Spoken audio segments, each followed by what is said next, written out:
하나님께서 말씀하시는 안식을 모든 일을 중지하라는 뜻이 아니다.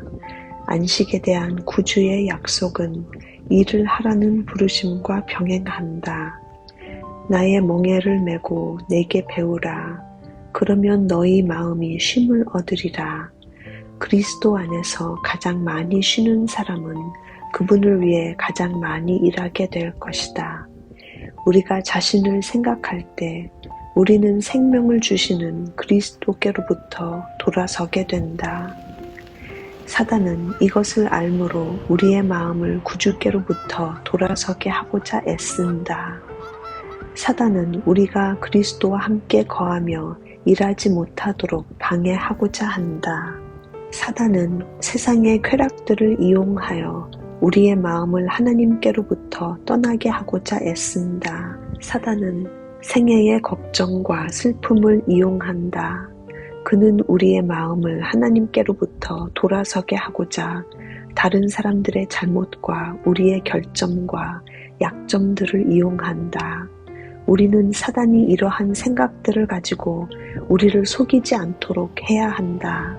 하나님을 위하여 살고자 진심으로 갈망하는 많은 사람들이 그들의 결점에 대하여 생각하고 이야기하는 방향으로 이끌려간다. 그와 같은 방법으로 그들은 그리스도께로부터 분리되고 사단이 승리를 얻게 된다. 우리는 자아가 우리의 생각의 중심이 되게 하거나 우리가 구원을 받을 수 없지 않을까 하는 걱정을 해서는 안 된다. 자아에 대하여 생각하면 우리의 마음은 하나님께로부터 돌아선다. 우리는 우리 자신을 하나님께 드리고 예수님에 대해 이야기하고 생각해야 한다. 우리는 우리의 두려움을 몰아내고 하나님을 믿을 수 있다. 우리는 사도 바울처럼 이제는 내가 산 것이 아니요 오직 내 안에 그리스도께서 사신 것이라. 이제 내가 육체 가운데 사는 것은 나를 사랑하사 나를 위하여 자기 몸을 버리신 하나님의 아들을 믿는 믿음 안에서 사는 것이라 고 말할 수 있다. 하나님께서는 우리에게 당신 안에서 쉬라고 하신다. 그분은 우리가 그분께 드린 것을 지켜주실 수 있으시다. 만일 우리가 자신을 그분의 손에 맡기게 되면 우리를 사랑하시는 그분을 통하여 자아와의 싸움에 이기게 될 것이다. 그리스도께서 인성을 쓰셨을 때 그분은 세상 사람들을 사랑의 줄로 당신 자신에게 붙들어 매셨다. 이 줄은 우리 자신이 선택하지 않는 한 결코 끊어질 수 없다. 사단은 그리스도와의 이 결속을 깨뜨리는 길을 우리로 택하게 하고자 언제나 노력하고 있다. 우리는 다른 주인을 섬기는 일이 일어나지 않도록 경계하며 또 기도해야 한다. 우리에게는 언제나 그렇게 할 자유가 있다. 우리의 눈을 언제나 그리스도께 고정시키자. 그리하면 그분께서 우리를 붙들어 주실 것이다. 우리는 예수님을 바라볼 때 안전하다. 어떤 것도 우리를 그분의 손에서 빼앗아 갈 수 없다. 우리는 항상 그분을 바라보아야 한다. 그리하면 저와 같은 형상으로 화하여 영광으로 영광에 이르게 된다. 초기의 제자들이 그들의 눈을 그리스도께 고정시켰을 때 그들은 예수님을 닮게 되었다. 그들은 그분의 말씀을 들었을 때 그분이 필요함을 느꼈다. 그들은 그분을 찾았고 발견했고 쫓았다. 그들은 들에서나 집에서나 그분과 함께 있었다. 그들은 그분과 함께 식탁에 앉았고 그분과 함께 기도했다. 그들은 그분의 거룩한 진리의 교훈을 매일 듣는 그분의 학생들이었다. 그들은 종이 주인을 바라보는 것처럼 그들의 의무를 알기 위해 그분을 바라보았다. 그리스도의 제자들은 우리와 성정이 같은 사람이었다. 그들은 죄와 더불어 똑같은 싸움을 싸웠고 거룩한 삶을 위하여 똑같은 은혜가 필요했다. 크게 사랑을 받은 사도 요한은 구주를 가장 잘 닮았다. 그러나 요한 역시 본래 그런 사랑스러운 성품을 가진 것이 아니었다. 그는 뻔뻔스럽고 명예욕이 강했다.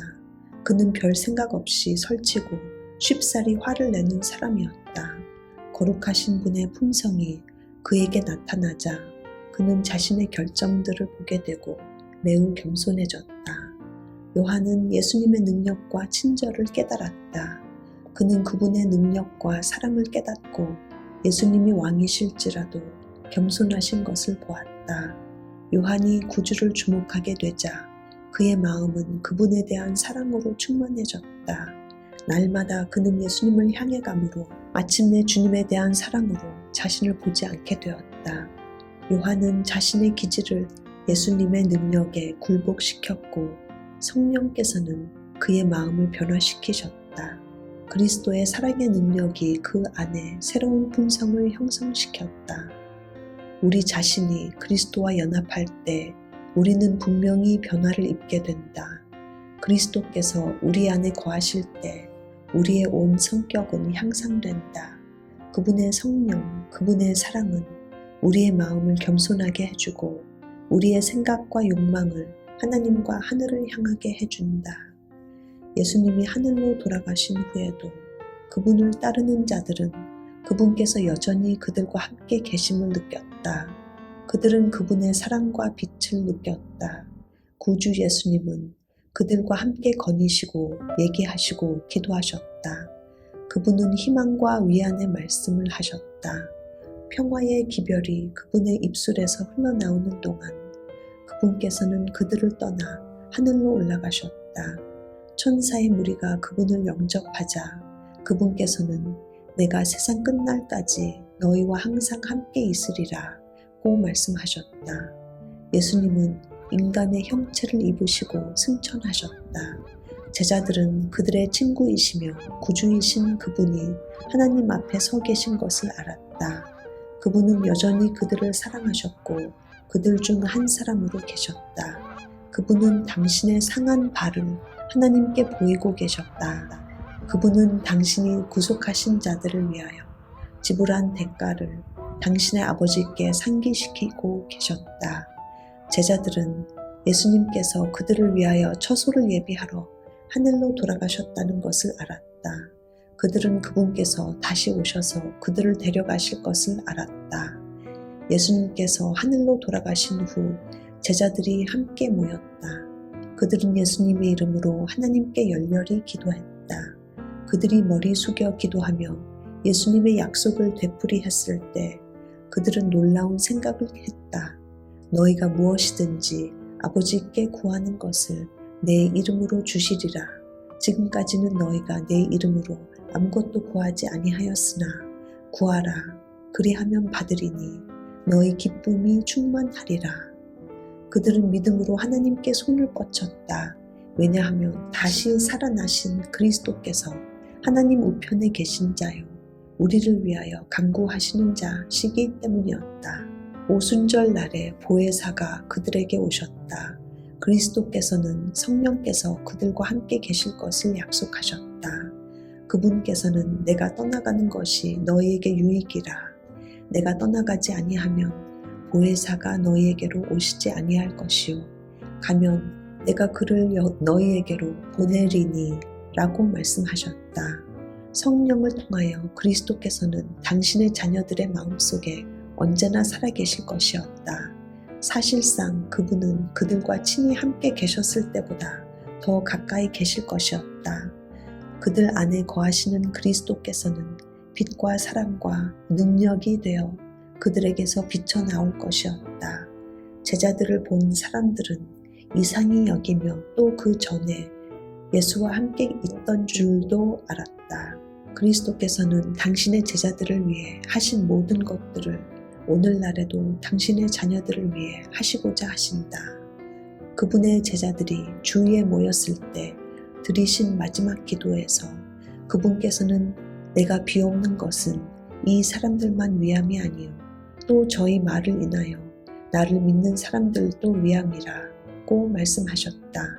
예수님께서는 우리를 위하여 기도하시고 당신이 하나님과 연합한 것처럼 우리도 당신과 연합할 수 있도록 간구하셨다. 얼마나 놀라운 일인가. 구주께서는 당신 자신에 관하여 아들이 아버지의 하시는 일을 보지 않고는 아무것도 스스로 할 수 없나니 아버지께서 내 안에 계셔 그의 일을 하시는 것이라 고 말씀하셨다. 만일 예수님께서 우리의 마음속에 살아계시면 그분은 우리 속에서 역사하셔서 자기의 기쁘신 뜻을 위하여 너희로 소원을 두고 행하게 하시고자 우리를 도와주실 것이다. 그분께서 일하신 대로 일하며 그분의 정신을 보여주어야 할 것이다.